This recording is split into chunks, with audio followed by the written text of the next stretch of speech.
A guy brought his Tucson in, convinced the engine was dying. Rough idle, hesitation off the line, a check engine light that came and went. He was already pricing a used engine online before I'd even popped the hood. I plugged in a scanner, found a lean fuel trim code, and traced the entire problem to a mass airflow sensor coated in a thin film of road grime and oil mist. 15 minutes, and a $6 can of sensor cleaner later, his engine ran perfectly. He'd been 30 seconds of research away from spending thousands on a problem that cost less than his lunch. You see, that story repeats constantly in my shop, just with a different part each time. 9 components on a Hyundai get dirty in completely predictable, completely preventable ways, and most owners have never once cleaned any of them, because nobody ever told them these parts needed attention outside. Some of these are hiding in plain sight under the hood.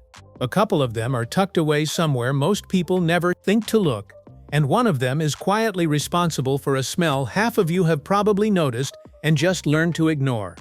Today I'm walking through 9 of them, what actually gets them dirty, why it matters, when to check them, and exactly how to clean each one yourself. Let's get into it, starting from the top. Number 9. The Mass Airflow Sensor. This is the sensor that fooled one of my Tucson customers into thinking his engine was dying, and it's the single most common misdiagnosis I see walk through my door. The mass airflow sensor sits between your air filter and throttle body, using a heated wire to measure exactly how much air is entering your engine so the computer can calculate the correct fuel mixture. It's an entire thing. Anyway, road grime, oil mist from engine blow-by, and general contamination coat that wire over time. And once it's dirty, the sensor starts feeding your engine computer bad data, which shows up as rough idle, hesitation, poor fuel economy, or a check engine light that seems to come from nowhere. Check this one every 10,000 miles, sooner if you've noticed any of these symptoms I just mentioned. To clean it, disconnect the negative battery terminal first. Then remove the sensor from the intake tubing, usually just a couple of screws or a spring clamp. Using a cleaner specifically labeled safe for MAF sensors, never brake cleaner or carburetor cleaner, which can permanently damage the sensing wires. Apply 10 to 15 light spray, passes directly onto the sensing element, let it air dry completely for several minutes, and reinstall. A can of proper MEF cleaner runs about $6 to $15. A full MEF sensor replacement, if you skip this and let contamination cause permanent damage, runs $100 to $300. Yup, your neglect is that expensive. That's the trade you're making every time you skip this one. Well, that's a sensor I'm sure most owners have never touched. The next part on this list gets dirty for a completely different reason, and it's the one responsible for the exact symptom everyone assumes means something far worse. Number 8. The throttle body. Your throttle body is the valve that physically controls how much air enters your engine when you press the gas pedal. And on a GDI-equipped Hyundai, it collects carbon deposits from engine blow-by gases that get recirculated back through the intake system. Over time, that buildup coats the throttle plate and the walls of the throttle bore, and the apathic engine computer has to work harder to maintain a smooth idle around a passage that's effectively gotten narrower and dirtier than it was designed to be. This shows up as a rough or fluctuating idle, a hesitation when you first press the accelerator, or occasionally a stall at a stoplight that seems to happen for no reason. Many customers walk right into my shop thinking that it's a transmission problem and start to panic. It usually never is. Every 10,000 miles is a reasonable inspection interval, and cleaning is straightforward with the intake tubing removed. Spray a throttle body cleaner directly onto a shop towel rather than straight into the bore, and wipe the throttle plate and bore walls clean, working the plate open with your other hand to reach the edges it normally covers when closed. Now, remember this. Never ever spray cleaner directly into electronic components or sensors nearby. This is a job that costs under $10 in cleaner and takes about 20 minutes. A dealer throttle body service, bundled with a broader intake cleaning, commonly runs into the hundreds when it's been neglected long enough to need professional-grade attention. That's the throttle body handled. But there's a part sitting just past it that's arguably the most notorious component on this entire list among GDI engine owners. And the reason why is genuinely fascinating. Coming up next, number 7. Intake valves. Here's a fact that surprises most Hyundai owners the first time they hear it. On a GDI engine, fuel is injected directly into the combustion chamber rather than sprayed over the intake valves the way older port-injected engines worked. This means the detergents in your gasoline, no matter how premium or how well certified, never physically wash over the backside of those intake valves the way they would on an older design.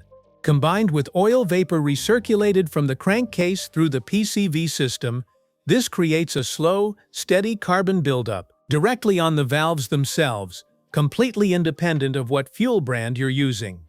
One owner documented this dramatically on his wife's Veloster at just 22,400 miles. The car had been fed nothing but full synthetic oil on a strict 5,000 mile change interval. Yet the intake valves still needed cleaning, and he was genuinely amazed at how much better the engine ran afterward, noting the car had gradually lost power over the years without him ever connecting it to carbon buildup. This isn't a 10,000 mile job specifically. Most mechanics recommend a real intake valve cleaning every 20,000 to 30,000 miles, using either a walnut shell media blasting service at an independent shop. This should cost you about $200 to $300 done properly with verification, or a DIY intake valve cleaner product applied through the throttle body, which runs $30 to $40 and takes under an hour. The key here is verification. So, ask any shop doing this for you to confirm results with a borescope, since simply spraying solvent and hoping is closer to guesswork than an actual repair. This is also one area where turbocharged Theta GDI engines specifically earn a reputation for building carbon faster than most, thanks to a higher volume of blow-by gas being recirculated through the intake. That's the most talked about carbon issue in the GDI world. With this out the way, your GDI engine will always purr like the first day it left the low. Always. Before we move to the next one, how about a quick break? If you want to unlock everything your Hyundai is capable of, check out my Hyundai ebook. It's pretty much a longevity blueprint built around real-world oil and transmission maintenance schedules, cooling system care, turbocharger protection habits, GDI carbon buildup prevention, and engine-specific guidance. The exact system I use to help owners get their Hyundai to 500,000 miles. The link is in the description below. Number 6. Battery terminals. I've got a story for you. So, a woman came into the shop convinced her 2-year-old battery had died overnight. Her Elantra cranked slowly, then not at all, and she'd already called a tow truck before I got a look at it. The battery tested perfectly fine, but her terminals were caked in a crusty white-blue corrosion thick enough to break the electrical connection entirely. Here's the thing. Battery terminals corrode from a normal chemical reaction between the battery's hydrogen gas venting and the metal terminal posts, accelerated by humidity, heat cycling, and simple age. And that corrosion builds a resistive layer that can mimic every symptom of a completely dead battery without the battery itself being at fault at all. So, you've got to check your terminals every 10,000 miles, or better, anytime you notice slow cranking. Here's how to get that done. With the engine off, disconnect the negative terminal first, then the positive, and clean both the terminals and the battery posts with a wire brush or a battery terminal cleaning tool. Do this using a mixture of baking soda and water to neutralize any acidic corrosion before scrubbing. Now, reconnect positive first, then negative, and apply a thin layer of dielectric grease or a commercial battery terminal protectant spray to slow future corrosion. Total cost for the cleaning tools and protectant should be under $15, and it's a job that takes 10 minutes, tops. The alternative is an unnecessary tow and a battery replacement you never actually needed. You do the maths. Next up is a part that won't necessarily leave you stranded by the side of the road, but it's the one most likely to make your passengers ask what that smell is. I'm talking about number 5. The AC evaporator drain tube. If your Hyundai's AC has ever produced a musty, faintly moldy smell the moment you turn it on, this is almost certainly why. Almost certainly. Your air conditioning system condenses moisture out of the cabin air as it cools, and that water is supposed to drain out through a small tube underneath the car. When that drain tube gets clogged with dust, debris, or biological growth, moisture backs up inside the evaporator housing instead of draining away, creating exactly the damp, dark environment mold and mildew need to thrive. Which means that smell you're noticing is coming directly from inside your dashboard, not from anything in the cabin itself. For this, I can't give you a particular mileage. All I'll say is check this one seasonally. Ideally before the AC gets heavy use each summer. If you're comfortable working underneath the vehicle, the drain tube can often be located and cleared with a length of stiff wire or a specialized drain clearing tool, gently working out the clog without puncturing the tube itself. A dealer or shop service to clean this properly, including inspection for mold growth that's already established, typically starts around $100. Left unaddressed, besides the god-awful smell, standing water in the evaporator housing can eventually damage the evaporator core itself, turning a simple drain clog into a considerably more expensive AC repair. Believe it or not, but if you own a Hyundai with a sunroof, there's a particular cleaning procedure you've been missing. That's up next. Number 4. The sunroof and door drain channels. Most owners have no idea their sunroof has drain channels at all, until water starts leaking into the headliner or down the A-pillar during a heavy rain. These small channels run from each corner of the sunroof tray down through the door pillars to exit underneath the car, specifically designed to carry away any water that gets past the sunroof seal. Leaves, dirt, pollen, and general debris accumulate in these channels over time, especially if you park under trees. And once they're clogged, water has nowhere to go except backward into the headliner or down inside your door panels. So, check these twice a year, particularly after fall, leaf drop, and before spring rain season.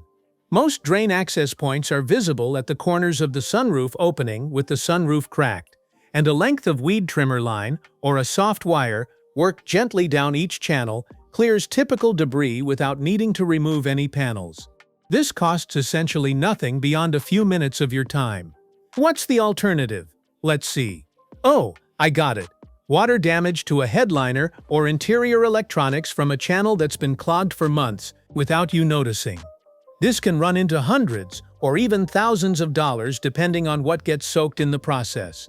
You wouldn't want that, would you? Well, that's water damage prevented before it starts. The next part on this list isn't about your engine or your cabin at all.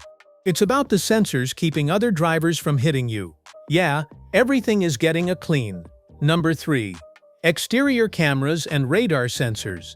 Modern Hyundais are covered in cameras and sensors. The rear, backup camera. The surround view cameras tucked into the mirrors and grille. The radar units behind the front and rear bumpers powering blind spot monitoring and forward collision warning. Every one of these depends on a clear, unobstructed line of sight, and every one of them collects road grime, dead bugs, salt residue, and winter slush exactly the way your headlights do, just in locations most owners never think to check during a regular wash. A dirty or obstructed camera or radar sensor doesn't just work poorly, no.